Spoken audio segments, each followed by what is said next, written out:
Yang benar semuanya benar. Semuanya Kalau benar. memang betul-betul berasal dari ambar. Ambar. Oh iya, mohon maaf, ambar bukan dari muntahan paus ya, Ustaz? Bukan ya.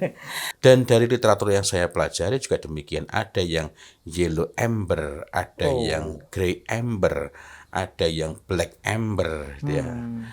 Ada yang blue amber. Dan yang menarik bagi saya adalah ketika menelusuri berbagai jurnal, berbagai riset mengenai fitofarmaka maupun fitokimia. Yang bayangkan satu tetes ini kan kualitasnya kelihatannya ini yang termasuk one of the Alhamdulillah, best ya. alhamdulillah Nah, ini ya. kayaknya perlu diteteskan Ya. di.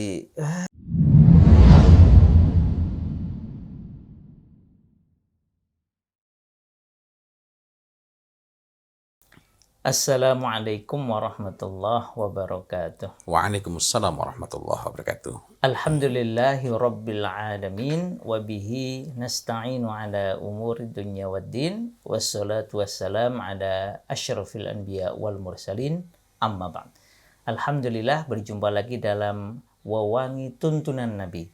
Ikhtiar kita untuk senantiasa meneladani Rasulullah Sallallahu Alaihi Wasallam termasuk dalam berwewangi menggunakan tib. Ustaz, di antara tib yang disukai Rasulullah Sallallahu Alaihi Wasallam adalah ambar. Ambar, betul Masya ya. Allah. Ada yang bilang ambar itu warnanya kemerahan, ada yang kekuningan, ada yang bahkan kehitaman. Iya. Itu yang benar yang mana, Ustaz? Yang benar semuanya benar. Semuanya Kalau benar. memang betul-betul berasal dari ambar. Ambar. Oh iya, mohon maaf, ambar bukan dari muntahan paus ya, Ustaz? Bukan ya. Jadi Karena ada ambar yang bilang, itu muntahan paus itu. sama sekali Ya. bukan, karena paus nggak masuk angin. Dan kemudian yang kedua, ambar itu memang warnanya bermacam-macam. Warnanya bermacam. Ya, karena itulah kalau kita tidak hati-hati, kita bisa keliru. Misalnya menganggap itu bukan ambar padahal itu ambar, atau mengira itu ambar padahal bukan ambar. Karena di laut kan macam-macam. Iya. Nah, ambar sendiri ada yang paling banyak memang warnanya abu-abu. Karena itu, Oh, ambar dalam makna bongkahan. iya. Karena itulah disebut sebagai ambergris. Ambergris kan maknanya grey amber. Tetapi nanti kalau diolah dalamnya bisa berbeda-beda. Ada juga yang cenderung kuning kemerah-merahan. Dan saya juga punya sedikit itu ya, dikasih itu ya. Karena waktu itu ada yang dapat dan kemudian saya dikasih contohnya. Masya Allah. Kemudian saya juga sempat ditawari dalam hal ini, kalau mau dikirimkan kepada saya, itu beratnya saya lupa sekitar 50-an kilo ya. Kalau mau ngambil sebagian silakan nanti, tapi diminta tolong menjual, karena itu yang saya tidak memiliki saat ini, tidak tahu saya harus menjual kemana. Tapi dari apa yang diambil langsung oleh para nelayan itu, atau bahkan mereka sebagainya bukan nelayan tapi dapat rezeki Allah Ta'ala antarkan ke pantai ya. Sehingga memang bermacam-macam.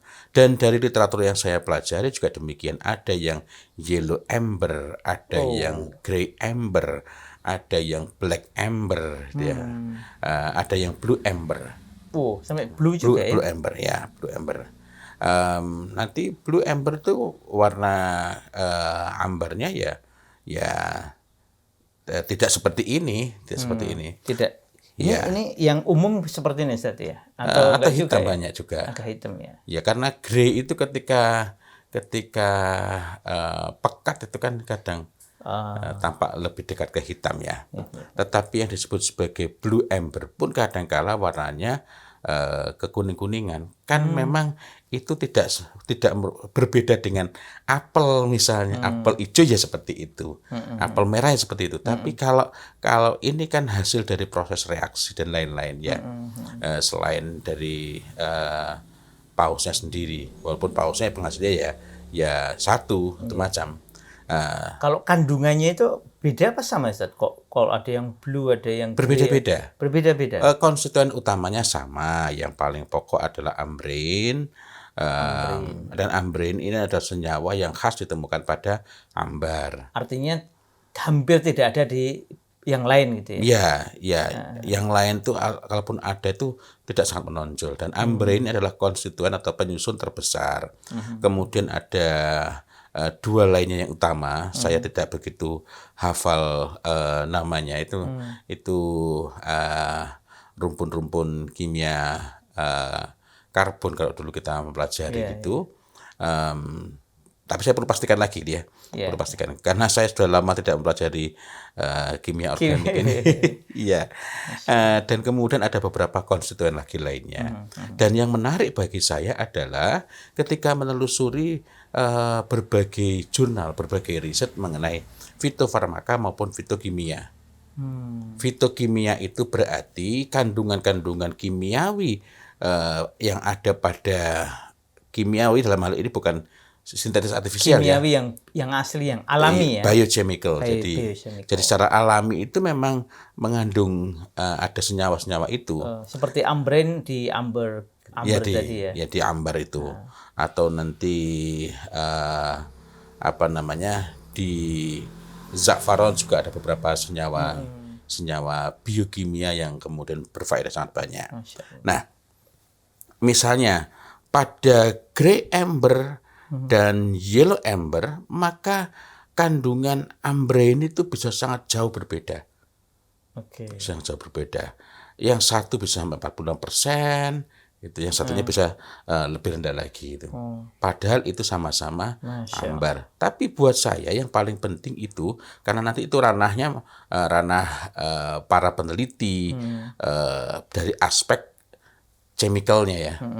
Saya sendiri berharap bisa termasuk bagian dari orang-orang yang menegakkan disiplin ilmu mengenai hal ini, tapi bukan pada soal mendalami ilmu tentang ambarnya, melainkan bagaimana memahami ambar itu dalam rangka memahami tuntunan secara lebih presisi.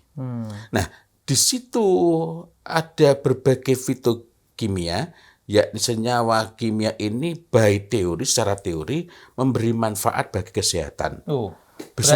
Berarti bukan hanya tapi tib gitu ya, obat ya. Dan Ibnu Qayyim al-Jauziyah ketika membahas tentang tib itu faedahnya adalah hifdzus shihah antara lain, menjaga kesehatan selain sebagai obat bagi penyakit. Kalau hifdzus shihah berarti nggak sakit, tapi kalau pakai itu menjadi lebih bugar, lebih memiliki ketahanan. Dalam hal apa? Sesuai dengan yang dipakai.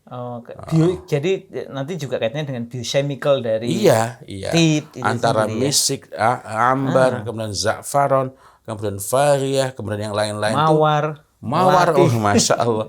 Itu memiliki kandungan kimiawi yang berbeda-beda. Sehingga manfaatnya untuk hifdzus shihah, menjaga kesehatan, maupun manfaatnya untuk mengobati penyakit, untuk ikhtiar penyembuhan, itu ya berbeda-beda begitu. Nah, itu fitokimia. Fitokimia itu masih sifatnya by teori, ini sangat bermanfaat.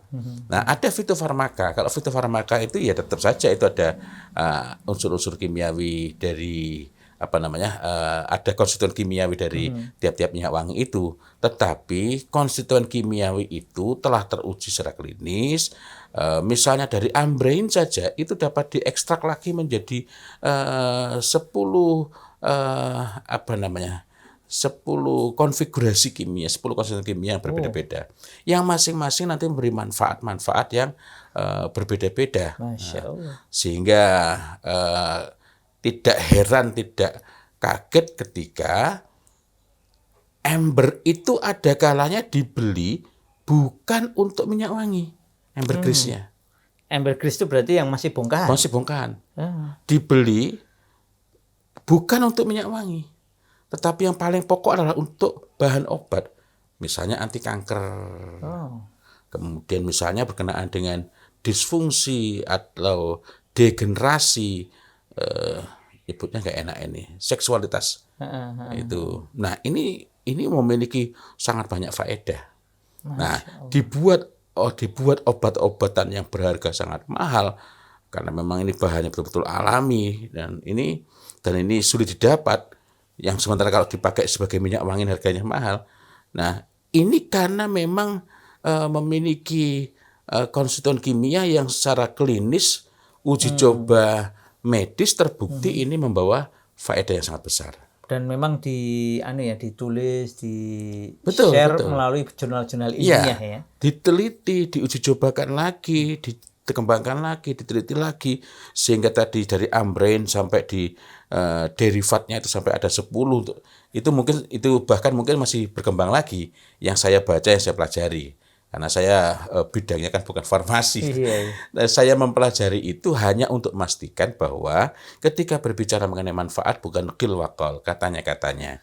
Juga bukan berdasarkan dari tulisan-tulisan common sense, melainkan dari rujukan-rujukan yang memiliki standar akademik yang baik. Masya Nah, itu baru dari satu sisi saja ambrain. Padahal nanti masih ada hal-hal lagi lainnya. Tadi ya kandungannya kan bukan hanya ambrain, Iya, tapi ada biochemical lainnya. Gitu. Iya, dan itu ketika dipakai, diaplikasikan ke tubuh atau nanti dicampur ke dalam minuman atau nanti dicampur ke dalam makanan.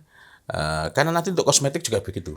Kalau untuk sahur atau berbuka itu kira-kira kalau ditetesi misik atau ambar apa ya? Nah, secara pribadi saya tidak siap.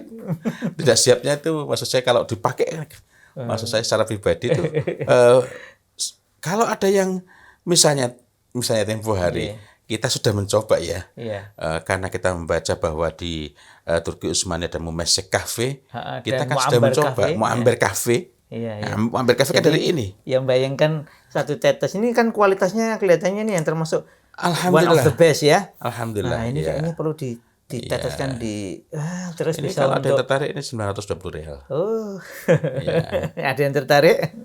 Ini bisa untuk ini Ustaz.